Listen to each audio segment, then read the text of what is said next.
Hey, it's Dave here for USB. Session 2 of the Mastermind series kicked off with an amazing performance by Chester and his puppet, Conrad Koch.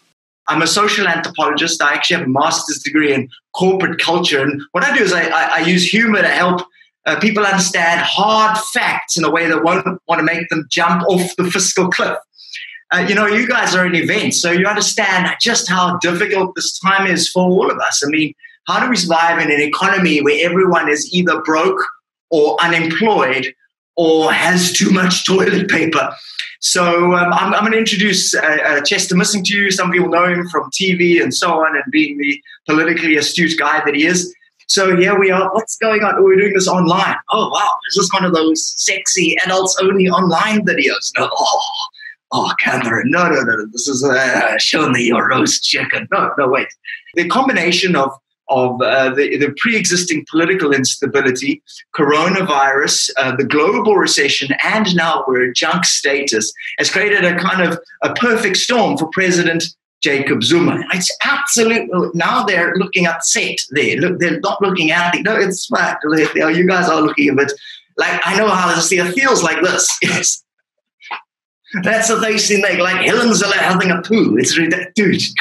It's hard to find a positive side. Well, here's a positive side. Guys, how well is Cyril Ramaphosa doing? Cyril Ramaphosa is doing very well, to the point that the BBC's even commended him for a good job, which is a big change. He's had the political power to move forward, hasn't he? Yeesh, that image of Helen Ziller is going to stay with me for a very long time. Up next, we had Pierre Duplessis, who spoke of liminal spaces, which sounds like limbo spaces. Pierre explained it like this. This word liminal, it actually means threshold, like doorway, like an in-between time when you've left the old, but you've not yet arrived at the new. These liminal spaces all have one thing in common, and that's pain. Like there's always pain within an initiation ceremony, and there's always pain within a chaotic time, within a liminal space. And this is really like so profoundly important. When we experience this pain, it's like, how do we respond to that?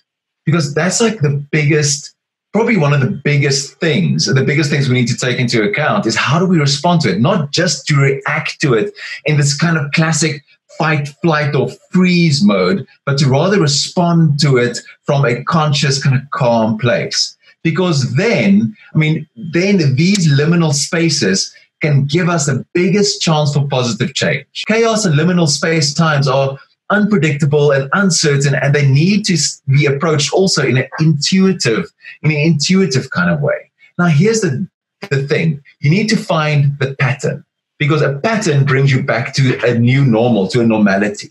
You need to find the new pattern. If I press this button, this thing is going to work, right? So here's the thing. Whoever gets the pattern first, whichever business finds that pattern first, wins.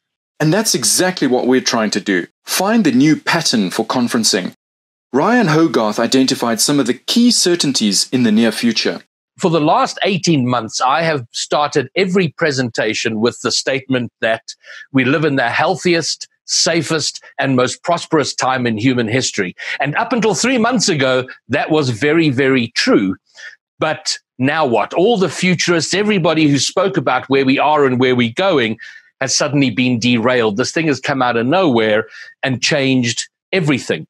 And amidst all the confusion and uncertainty, there are 3 certainties. One, whatever comes after this will be different. How different? We have no idea. Will it be 10% different, 100% different, 50% different? We don't know, but it will be different.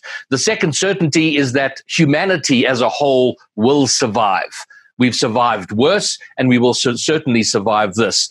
And thirdly, technology is going to play a massive role in facilitating whatever that different future looks like. Every conference you went to, speakers were telling you, we've got to innovate, we've got to do things differently, you've got to reshape yourself, you've got to remodel what's going on.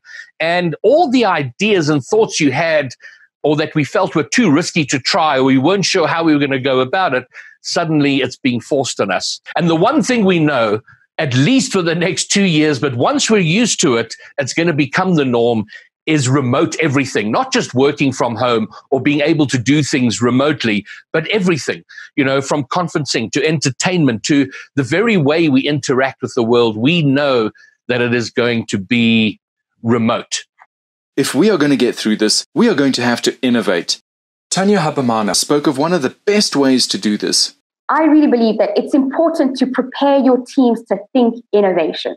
And one of my favorite ways in which I like to do this with my clients is with company-wide or team-wide hackathons.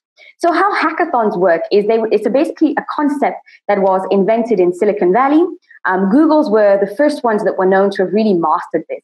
And what they realized was that when you give a human being 6 months to accomplish a task, they will accomplish A. If you give that same human being 24 hours to accomplish that task, more than likely they'll probably do A or at least get to 80% of A. What it means is that when put under pressure, human beings become way more productive and way more innovative than if you give them a long lead time. What it does, and what the great thing about this is that it gets your team thinking outside of the isolation of their own job and function.